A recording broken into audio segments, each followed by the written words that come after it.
قرآن آخری دستور حیات ہے، جب یہ وجوہ ہے امت مسلمہ کے اتحاد کی، تو اس کی طرف اگر امت مسلمہ پلٹ آئے تو پھر یہ جو ہمارے دینی ادارے ہیں یہ سب متحد ہو جائیں گے، اور ایک ساتھ ملک نیپال میں ایک سال میں پیدا ہونے والے 150 یا 200 علماء جو فضیلت عالمیت کی لیول سے نکلتے ہیں، اور گریجویٹ ہونے والے اور ماسٹرز ڈگری حاصل کرنے والے 100 سے 200 ماسٹرز اور گریجویٹس اور 5 اور 10 ڈاکٹرز اور انجینئر کل ملا کر کے یہ ساری طاقتیں مجتمع ہو جائیں گی، اور 10 سالوں کے بعد ہمارے کچھ سیڈیوز ہوں گے، ہمارے کچھ مفسرین ہوں گے جو ان سیڈیوز کی رہنمائی کریں گے، ہمارے کچھ عدلیہ کی عدالت کی کرسیوں پر ججز ہوں گے مسلمان، یہ ہمارے محدثین ان کی رہنمائی کریں گے، ہمارے کچھ مبلغین ہوں گے جو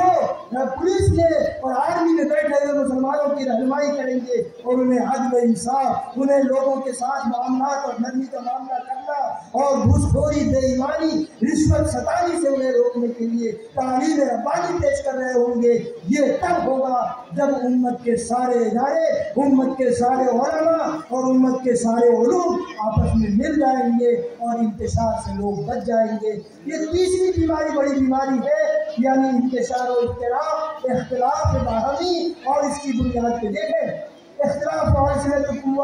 الوانکم، تمہاری زبانوں اور تمہارے رنگوں کا اختلاف، قوموں کا اختلاف اور ملتوں کا اختلاف، یہ تو اللہ تعالیٰ کی جانب سے فطری چیز ہے۔ آپ سوچیں کہ حضرت آدم علیہ السلام کے زمانے سے لے کر کے آج تک ہزاروں قومیں دنیا میں آئی، آپ سوچیں کہ اربوں لوگ، 8.5 ارب لوگ دنیا میں پائے جاتے ہیں صرف آج کے زمانے میں۔ امریکہ کے لوگ الگ، ایشیا کے لوگ الگ، افریقہ کے لوگ الگ، آسٹریلیا کے لوگ الگ، وہ کالے، وہ گورے، وہ رنگین، وہ کلرفل، وہ یہ اور یہ وہ چائنا کے لوگ الگ، رشیا کے لوگ الگ، الگ الگ بھاشی کے بولنے والے، الگ الگ زبانوں کے بولنے والے، الگ الگ طریقوں سے اپنی تہذیب کا پروڈکشن کرنے والے اور تہذیبوں پر عمل کرنے والے دنیا میں سارے لوگ پائے جاتے ہیں۔ یہ اختلاف تو ہوگا، اور خود صحابہ کرام نے دین اسلام کے امور میں بھی، جو قرآن کو سمجھنے میں بھی اور سنت کے سمجھنے میں بھی، فقہ کے اصول کی تعین میں بھی صحابہ کرام میں بھی اختلاف تھا، لیکن وہاں مسئلہ کیا تھا؟ وہاں مسئلہ یہ تھا کہ اس اختلاف کی بنیاد پہ تکفیری کلمات نہیں ہوتے تھے، تم کافر اور تم کافر، کفر کفر کے کھیل نہیں کھیلے جاتے تھے۔ قریبی ملک میں ایک بار ایک مقدمہ آیا عدالت میں، اور عدالت میں مقدمہ آنے کے بعد اخبار میں یہ خبر نشر ہو گئی کہ مسلمانوں کا ہر فرقہ کافر ہے۔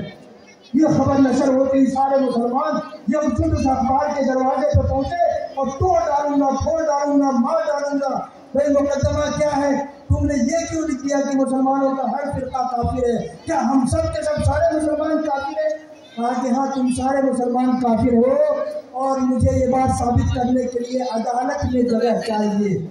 کہا کہ ٹھیک ہے عدالت پہنچو۔ سب مسلمانوں کے فرقوں کو کہا گیا عدالت میں پہنچو۔ اہل حدیث بھی پہنچ گئے، حنفی بھی پہنچ گئے، شافعی بھی، مالکی بھی، حنبلی بھی، سلفی بھی، سب پہنچ گئے عدالت میں۔ اور اس شخص نے کہا کہ میلاد جج صاحب ان سارے لوگوں کو الگ الگ باکس میں بلایا جائے، جیسے باکس میں میں کھڑا ہوں نا ویسے الگ الگ باکس میں ان کو کھڑا کیا جائے، اور سب کو الگ الگ بیٹھا کر کے پوچھا جائے، سوال کیا جائے، اور ایک ہی سوال۔ سب سے پہلے حنفی صاحب کو بلایا گیا۔ حنفی صاحب بتائیے سلفی بھائیوں کے بارے میں، فلاں بھائیوں کے بارے میں، فلاں بھائیوں کے بارے میں آپ کی کیا رائے ہے؟ ارے صاحب وہ تو بہت متشدد، وہ تو کفر کے درجے کو پہنچا ہوا، کیا پوچھتے ہو، وہ اسلام سے بہت دور۔ کہا کہ ٹھیک ہے آپ جائیے اپنی جگہ پہ بیٹھ جائیے۔ دوسرے صاحب کو، تیسرے صاحب کو، چوتھے صاحب کو بلایا گیا۔ ہر صاحب نے اپنا اسٹیٹمنٹ ایسے دیا، ارے صاحب کیا پوچھتے ہو، میرے علاوہ باقی سب کے سب کفر کے درجے میں پہنچے ہوئے ہیں۔ اس کے بعد وہ اخبار والا کھڑا ہوا اور کہا میلاد اگر میں نے اخبار میں لکھ دیا تھا کہ سارے کے سارے مسلمان کافر تو میں نے کون سا جرم کیا ہے؟ آپ نے ان سارے علماء سے سوئی چھین لیا کہ سب نے ایک دوسرے کی تکفیر کر دی ہے، اب کیا بچ گیا ہے مسلمانوں میں؟ میں مسلمان علماء کرام سے یہ بات کہنا چاہتا ہوں، یہ کفر کے کھیل کھیلنے اور مسلمانوں کو بانٹنے کا کام کرنے کا یہ شیوا چھوڑیے، اور مسلمانوں کو قرآن کی بنیاد پہ، ایک اللہ کی بنیاد پہ، ایک رسول کی بنیاد پہ، ایک قرآن کی بنیاد پہ، ایک کعبہ کی بنیاد پہ ہم سب مجتمع ہو جائیں، فرقہ بندی ہے کہیں اور کہیں جاتے ہیں، کیا زمانے میں پنپنے کی یہی باتیں ہیں؟ یہ دنیا میں بگڑنے اور فساد کا ایک بہت بڑا ذریعہ ہے۔ اس ذریعے سے باہر نکل کے آئیے، اور امت کے اتحاد کا ذریعہ علماء کے کاندھوں پر ہے۔ آپ یقین جانیے کہ اللہ تعالیٰ کی جانب سے 3 عظیم نعمتیں ہیں اس امت کے اوپر۔ پہلی نعمت یہ ہے کہ اللہ تعالیٰ نے کتاب دیا قرآن مقدس، اس کی حفاظت کی ذمہ داری اللہ تعالیٰ نے خود لی ہے۔ اب اس امت کو یہ ڈر نہیں ہے کہ یہ کتاب بگڑ جائے گی پچھلی امتوں کی کتابوں کی طرح سے، تورات، زبور اور انجیل کی طرف سے، صحف ابراہیم کی طرف سے۔ یہ کتاب قرآن مقدس اللہ تعالیٰ نے اس کی حفاظت کی ذمہ داری لی ہے۔ یہ امت قرآن کی طرف لوگوں کو جمع کرے اور فساد سے بچانے کی کوشش کرے۔ دوسری عظیم نعمت اس امت کے لیے یہ ہے کہ اللہ کے رسول صلی اللہ علیہ وسلم کے ذریعے سے اس امت کو اللہ تعالیٰ نے امامت اور سیادت کا فریضہ دیا، اور پچھلی تمام امتوں کو امامت سے معزول کر دیا ہے۔ یہ امت اب اس لائق ہے، پہلے تھی، آج بھی ہے اور کل بھی رہے گی۔ یہ امت اس لائق کہ یہ آگے آنے والے دنوں میں اس ملت کی رہنمائی کرے گی، اس ملت کی کھویہ ہوگی، اور علماء کرام یہ فریضہ انجام دے سکتے ہیں۔ پلٹ آئے اللہ کی طرف، اللہ کی کتاب اور اللہ کے رسول صلی اللہ علیہ وسلم کی سنت کی طرف۔ یہ دین مضبوطی کے ساتھ تھام لے اور ساری دنیا تک اس دین کے پیغام کو پہنچائے۔ انشاءاللہ العزیز کامیابی اور ملک نیپال کی کامیابی ہمارے مقدر میں آئے گی انشاءاللہ۔ قرآن مجید میں اللہ تعالیٰ نے فرمایا ہے وَلَا تَهِنُوا وَلَا تَحْزَنُوا وَأَنْتُمُ الْأَعْلَوْنَ إِن كُنتُم مُّؤْمِنِينَ۔ ایک آخری بات کہہ کر کے میں اپنی گفتگو ختم کرنا چاہتا ہوں۔ یہ الفلاح پبلک اسکول اور اس جیسے جو دینی ادارے ہیں، یہ دینی قلعے ہیں۔ ان اداروں میں جو ہمارے طلباء و طالبات تعلیم حاصل کرتے ہیں، انہیں شاہین صفت بنائیے۔ ان کے پروں کو کٹر کٹر کر کے ان کو بالکل اپاہج اور مفلوج نہ بنائیے، ان کو شاہین صفت بنائیے۔ انہیں صحیح قرآن و سنت کا ترجمان بنائیے۔ انہیں اپنے قوم کے سامنے جا کر کے قرآن کے پیغام کو عام کرنے والا بنائیے، سنت مطہرہ کو پھیلانے والا عوام بنائیے، اور ان کو کسی خاص جھولی میں جمع کر کے، کسی خاص کنبے کے ساتھ جوڑ کر کے، کسی خاص قبیلے کے ساتھ جوڑ کر کے، کسی خاص ترکیوں کے ساتھ جوڑ کر کے آپ ان کے پروں کو اور ان کے دلوں کو مسموم نہ کر دیں۔ علامہ اقبال نے کہا تھا گلا تو گھونٹ دیا تیرا اہل مدرسہ نے، گلا تو گھونٹ دیا تیرا اہل مدرسہ نے، کہاں شاعر صدا لا الہ الا اللہ۔ ان شاہین صفتوں کا گلا نہ گھونٹے، بلکہ ان اداروں میں ان شاہین صفت نوجوانوں اور بچوں کی وہ ٹولی اور وہ کھیل تیار کریں جو اس امت میں قیادت کا فریضہ انجام دے، سیادت اور امامت کا فریضہ انجام دے، اپنے گھروں سے لے کر کے بازاروں میں، گلیوں میں، کی عدالت کی کرسیوں پر، پولیس میں، کورٹ میں، کچہری میں، اور ہر جگہ، ہر علاقے اور ہر خطے میں یہ اسلام کے پاسبان اور ترجمان بن سکیں۔ یہ فریضہ انجام دینے کے لیے انہیں صحیح قرآن و سنت کی تعلیم دلائیے، اور امت کو ایک امت کا پیغام دینے کے لیے انہیں تیار کریے۔ آنے والا 10 سال ہمارے لیے انتہائی کروشل ہے۔ میں وہ آپ کو بتا دوں، اس کی وجہ 2-3 ہے، ان میں سے 2 وجہ میں آپ کے سامنے رکھنا چاہتا ہوں۔ ایک وجہ تو یہ ہے کہ دنیا کی تاریخ میں پچھلے 100 سالوں میں بہت سارے علم کا نظریہ دیکھا، نظریات دیکھے اور مطالعہ کیا، اور ان کو پوچھنے کی کوشش کی، ملکوں کے اوپر نافذ کرنے کی کوشش کی۔ کیپٹلزم کا نظریہ، فیوڈلزم کا نظریہ، اسی طریقے سے سوشلزم کا نظریہ، کمیونزم کا نظریہ، ڈیموکریسی کا نظریہ، سیکولرزم کا نظریہ، نظریات کے انبار پچھلے 100 سالوں میں ہوئے ہیں، اور یہ سارے نظریات دنیا میں فیل ہوتے چلے گئے ہیں، اور آخری دم پہ ہے، اور یہ نظریات سسکتی برکتی سارے نظریات اپنے گھروں میں جا کر کے بند ہو جائیں گے، اور ایک ہی فلسفہ، ایک ہی نعرہ، ایک ہی نظریہ، اللہ پورے عالم کے لیے، پوری کائنات کے لیے، اللہ کا دین پوری کائنات کے لیے، اللہ کا فلسفہ دین پوری کائنات کے لیے، اور اللہ کا ضابطۂ حیات پوری انسانیت کے لیے، اور اللہ کی کتاب پوری انسانیت کے لیے۔ اب وہ زمانہ آنے والا ہے، اس زمانے میں آپ داخل ہو گئے ہیں میرے نوجوانوں، میرے بچوں اور میرے بزرگوں اور علماء کرام کہ اب اللہ کے دین کو غالب ہونا ہے۔ اللہ تعالیٰ نے قرآن مجید میں ارشاد فرمایا، اللہ کے نبی صلی اللہ علیہ وسلم کے لیے هو الذی ارسل رسولہ بالہدی ودین الحق لیظہرہ علی الدین کلہ ولو کرہ المشرکون۔ وہی اللہ ہے جس نے اپنے رسول کو ہدایت اور دین حق یعنی اسلام اور قرآن کے ساتھ بھیجا تاکہ اس دین کو ساری ادیان پہ غالب کر دے، چاہے کہ مشرکوں اور کافروں کو کتنا ناگوار کیوں نہ گزرے۔ اب وہ دین اللہ کے نبی صلی اللہ علیہ وسلم نے اور صحابہ کرام نے غالب کیا تھا اس زمانے میں، اور اس زمانے میں اب چند سالوں کے بعد انشاءاللہ العزیز یہ دین ساری دھرتی پہ غالب ہونے والا ہے۔ آپ شاہین ہیں، آپ اللہ کے دین کے مددگار ہیں۔ ان تنصروا اللہ ینصرکم، اگر تم اللہ کی مدد کرو گے تو اللہ تمہاری مدد کرے گا۔ من انصاری اللہ، کون ہو اللہ کے راستے میں اللہ کی مدد کرے گا؟ آگے بڑھ کر کے کہیں نحن انصار اللہ انشاءاللہ العزیز، ہم اللہ کے مددگار ہیں، اللہ کے دین کے مددگار ہیں، اور یہ دین غالب ہو کر کے رہے گا۔ اور اس راستے میں ایک دوسری بات اللہ کے نبی صلی اللہ علیہ وسلم کی بشارت ہے۔ وہ بشارت یہ ہے کہ اللہ کے نبی صلی اللہ علیہ وسلم نے فرمایا کہ دیکھو زمانے تم نے دیکھے ہیں، نبوت کا زمانہ، پھر اس کے بعد خلفائے راشدین کا زمانہ، پھر کاٹ کھانے والے بادشاہت کا زمانہ، پھر اس کے بعد انارکیکل بادشاہت کا زمانہ، اور پھر آخر کا زمانہ ہوگا جو خلافت اعلیٰ منہاج النبوہ کا زمانہ ہوگا۔ نبوت کا زمانہ امت نے دیکھا، خلفائے راشدین کا زمانہ امت نے دیکھا، کاٹ کھانے والے بادشاہوں کا زمانہ امت نے دیکھا، اس کے بعد انارکیکل زمانہ امت دیکھ رہی ہے۔ پوری دنیا میں انارکی ہے، دہشت گردی ہے، لوگوں کو دبایا جا رہا ہے، کچلا جا رہا ہے، اسلام کو مٹانے کی کوشش کی جا رہی ہے، مسلمانوں کو بیخ و خود سے اکھاڑ پھینکنے کی کوشش کی جا رہی ہے، اللہ کی کتاب کے خلاف مقدمے دائر کیے جا رہے ہیں۔ وہ انتشار کا زمانہ دنیا دیکھ رہی ہے، اور اس کے بعد اللہ کے نبی صلی اللہ علیہ وسلم کی پیشین گوئی اور بشارت کہ اس کے بعد خلافت اعلیٰ منہاج النبوہ قائم ہو جائے گی۔ اس دروازے پہ آپ کھڑے ہیں، نوجوانوں، بزرگوں، بچوں، بیٹیوں، ماں، اس دروازے پہ ہم کھڑے ہیں۔ انشاءاللہ العزیز یہ انارکیکل زمانہ ختم ہوگا، جیسے کاٹ کھانے والی بادشاہت گئی، جیسے کہ وہ بادشاہت گئی جو لوگوں کے اوپر بہت دھمکیاں دکھایا کرتی تھی، اور جیسے کہ آج کی انارکیکل بادشاہت ہے آخری دم توڑ رہی ہے، اور اس کے بعد دنیا امن کے سائے میں، اسلام کے سائے میں پہنچنے والی ہے، خلافت اعلیٰ منہاج النبوہ قائم ہونے والی ہے۔ کون ہے اس راستے میں آگے بڑھ کر کے یہ جام و مینا تھام لے، یہ ساغر لٹھائے اور کہے کہ میں اللہ کے دین کے غلبے اور نصرت کے لیے آگے بڑھنے کے لیے تیار ہوں، اپنے بیٹوں کو پیش کرنے کے لیے تیار ہوں، اپنے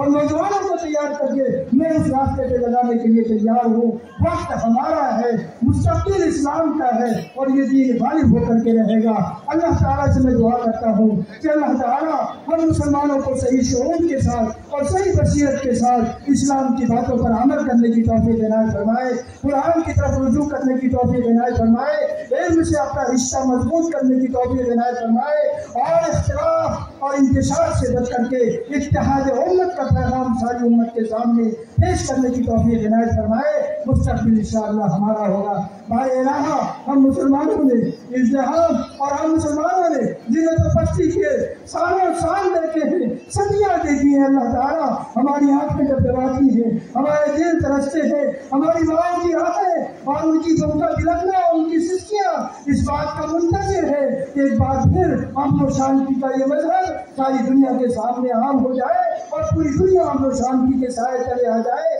اسلام کے سائے تلے آ جائے۔ پروردگار عالم اس مجلس میں صلحاء ہے، علماء ہے، تیرے دین کے نام لے رہے ہیں، ماں اور بیٹیاں ہیں۔ اے اللہ ہم سب تیرے دربار میں درخواست لگاتے ہیں، دعا کرتے ہیں، اے اللہ تعالیٰ اس دین کو پھر سے تو غالب فرما دے، مسلمانوں کو عزت دے دے، اور اس دنیا میں بھی اللہ تعالیٰ تو مسلمانوں کو عزت دے، اور آخرت میں ہمارے اعمال کو تو شرف قبولیت عنایت فرما دے۔ اور اسلامی سنگ نیپال نے جو یہ احوال چھیڑا ہے ملک نیپال میں، اللہ تعالیٰ تمام ملک کے نیپال کے تمام مسلمانوں، نوجوانوں، بچوں، بوڑھوں، ماں، بیٹیوں، علماء کرام، مدارس کے ذمہ داران سب کو شانہ بشانہ اس بات کے ساتھ آگے بڑھ کر کے امت کے پاس کے لیے اور اسلام کے لیے، اسلام کی زندگی اور تعبیردگی کے لیے اور اللہ کے پیغام کو پہنچانے کے لیے اللہ تعالیٰ ہم سب کو متحد فرما دے۔ اللہم آمین۔ ربنا تقبل منا انک انت السمیع العلیم۔ ایک بار پھر میں حاضرین جلسہ کا شکریہ ادا کرنا چاہتا ہوں،